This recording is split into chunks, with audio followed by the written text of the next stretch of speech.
కొన్ని క్షణాలు చాలా గొప్పగా ఉంటాయి. జీవితంలో ఎవరికైనా కొన్ని బాధ పెట్టేవిగా ఉంటాయి. ఇది ఒక గొప్ప ఉద్విగ్నమైనటువంటి క్షణం. ఈరోజు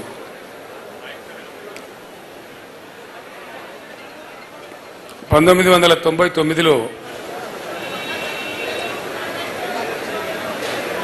అంతకు ముందు కాలంలో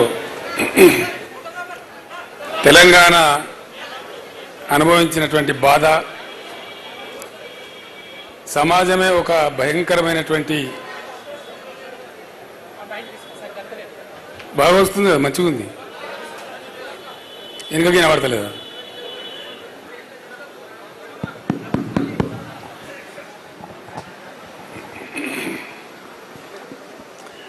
ఊహించుకుంటేనే కొంచెం ఇప్పుడు కూడా దుఃఖం వచ్చేటువంటి పరిస్థితి.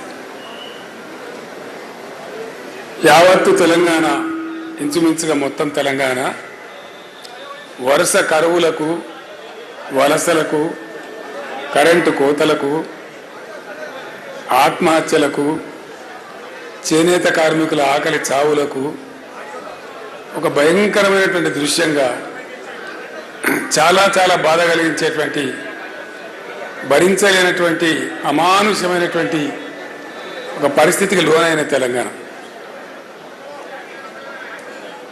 నేను కూడా ఆ రోజు అధికార పదవులలో ఉన్నా,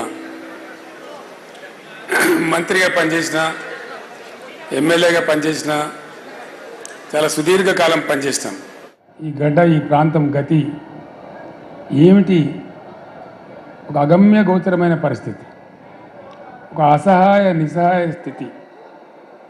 ఏం జరుగుతుందో కూడా అర్థం కాదు. నేను ఎమ్మెల్యేగా ఉండే టైంలో మన తెలంగాణ ప్రాంతానికి సంబంధించినటువంటి ఒక 25-30 మంది శాసనసభ్యులతోని కనీసం ఒక 30 సార్లు సమావేశాలు పెట్టినాం. ఏం చేద్దాం, అసలు ఏం చేయాలా, ఏం జరగాల. ముచ్చింతల్లోని స్టాచ్యూ ఆఫ్ ఈక్వాలిటీ ఆధ్యాత్మిక కేంద్రంలో ఇళయరాజా లైవ్ ఇన్ కాన్సర్ట్.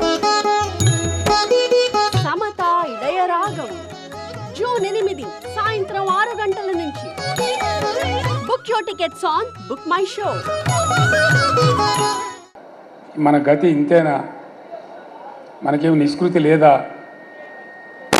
ఎవరు కూడా చెప్పలేని పరిస్థితి.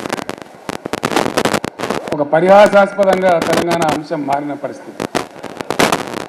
ఆ రోజు కరెక్ట్గా సిచ్యువేషన్ ఏంటంటే, ఎవరో కొంతమంది కొన్ని సందర్భాలలో తమ చిల్లర రాజకీయ అవసరాల కోసం తెలంగాణ ఉద్యమాన్ని ప్రారంభించడం, దాన్ని నెలలో, 2 నెలలో, 3 నెలలో, 4 నెలలో నడిపి కాడెత్తేయడం, వేరే వాళ్ళకంటే కూడా తెలంగాణ వాళ్ళు కూడా తెలంగాణను హాస్యాస్పదం చేసేటువంటి స్థితికి నెట్టివేసినారు.